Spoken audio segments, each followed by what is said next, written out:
Здравствуйте, на связи медик Диванный. В этом ролике я расскажу, чем может быть опасен сухой кашель. Сухой кашель не обязательно симптом коронавируса.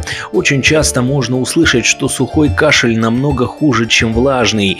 Также для снятия симптомов влажного и сухого кашля применяются разные препараты.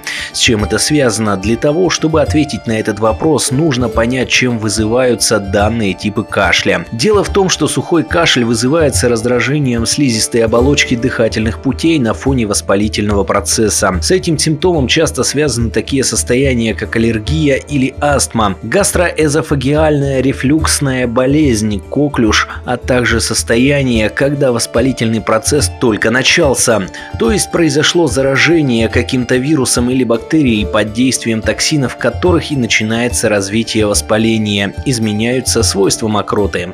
Симптомы в последнем случае могут длиться до 2 недель. Однако большинство людей выздоравливают гораздо быстрее. Сухой кашель также называют непродуктивным. Мокрота, которую выделяет слизистая оболочка органов дыхательной системы, становится слишком вязкой, из-за чего ее невозможно откашлять. Поэтому пациента с сухим кашлем будут мучить новые приступы, а сам кашель не будет приносить никакого облегчения. Очень важно перевести этот кашель в продуктивную форму, когда мокрота будет эффективно выводиться из органов дыхания. На этом у меня все. Берегите свое здоровье, а чтобы лишний раз не волноваться, подпишитесь на этот канал и нажмите колокольчик. Я уже все погуглил за вас.